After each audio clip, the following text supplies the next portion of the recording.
కోమటిరెడ్డి వెంకటరెడ్డి మీడియాతో మాట్లాడుతున్నారు. లైవ్ లో చూద్దాం.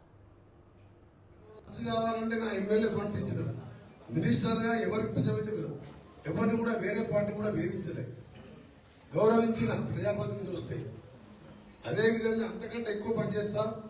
అందుకనికే మీ అందరూ కూడా మరొకసారి చేతులెత్తి నమస్కరిస్తూ కూడా తప్పకుండా మీరు పెట్టుకున్న నమ్మకాన్ని ఇవాళ ఒక మాటతోనే వచ్చి జాయిన్ అయినందుకు మీ నమ్మకాన్ని నింపుకుంటానని మరీ మీ అందరూ కూడా ప్రమాణ పూర్తిగా హామీ ఇస్తున్నా.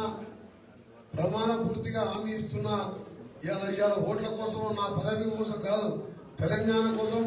ఒకప్పుడు పిల్లలు చనిపోతే మంత్రి పదవి వదిలిపెట్టేవాడిని. ఎమ్మెల్యే కోసం నేను తప్పుడు ప్రమాణాలు చేయను. నాకు పదవుల కంటే ఎక్కువ పేద ప్రజలంటే ప్రాణం.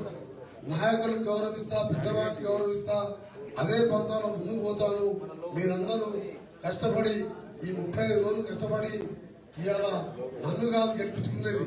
నల్గొండ కాన్స్టిట్యూన్సీ 4 లక్షల మంది ప్రజలను గెలిపించినట్టు లెక్క. కోమటిరెడ్డి వెంకటరెడ్డిని గెలిపిస్తలేరు మీరు. 4 లక్షల మంది నల్గొండ ప్రజలకు ప్రశాంతత ఇచ్చే మనిషిని గెలిపించుకుంటున్నారు.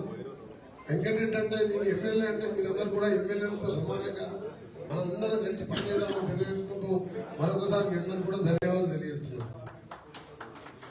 ప్రసాద్ ఎవరు అడుగుతారు చెప్తే మాది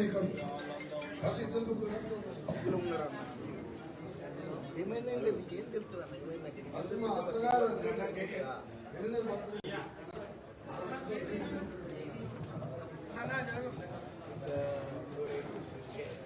తిప్పర్తి ఎంపీపీ గారు